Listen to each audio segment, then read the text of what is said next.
I put together 19 of my poems into a little self-published book called It Was Dark When They Met, because I found a lot of my poems are about either meeting or parting or not meeting people, because I was single for a while before I met Donal. So they're about the last 4 or 5 years, probably. And the first one is about, well, obviously, internet dating. You say you feel that we've already met, and yet I haven't seen your face. In truth, after all, your photo on the internet may be a relic of your far-off youth, and I cannot understand you half as much from your texting as I would do from a touch. And if you tell me lies, I can't check it from your eyes, or the subtle movements of a restless hand. And is your BO a delight? Would I hurry from your sight if you hadn't put some brute on as we sat upon my futon? After over coffee in a cafe of my choice, would I find that I'm enamoured of your voice? Or would its grating tone make me wish I was alone? All these questions before meeting face to face and so completing our relationship, a test that might not be for the best, for I fear that what is sauce for the gander is of course for the goose an equal trial, and perhaps you'd find me vile. Virtual meeting of the mind is a meeting of a kind, but to meet you face to face, even in a public place, would be very much more fun, but of course it can't be done, I suppose.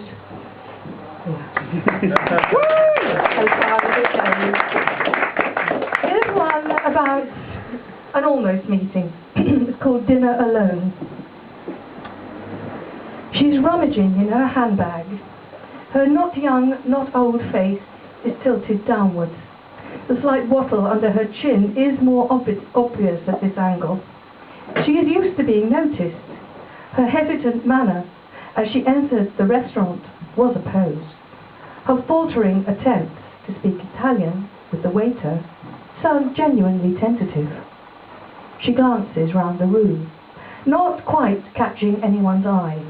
Her red shirt shouts, "Look at me!" Her black pencil skirt exclaims, "I can wear this." She knows her legs are good. The prawns arrive.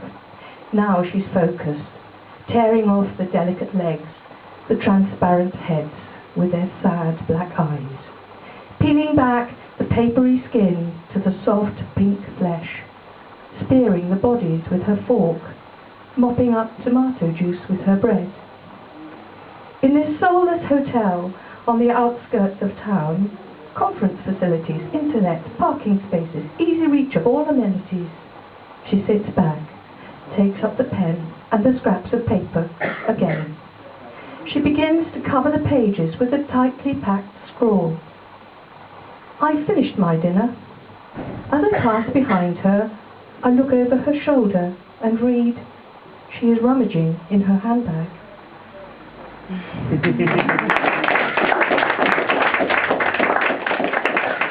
And this is a fairly recent one about a parting. And this isn't about anybody really, this is just about a parting. It was dark when they parted.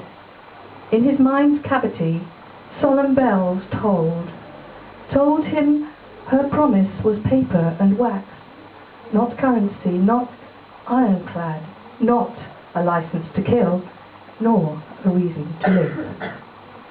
He left her the cool hand, and the stacked cards rose up in a pack, clattered like knucklebones at his feet. The sun climbed its shuttered stair. There was no more chiming. Her promises were wax and paper. He was held, sealed, ignited, and raised to the charred earth. I'll leave it at that. Thank you. That was Janice Windle.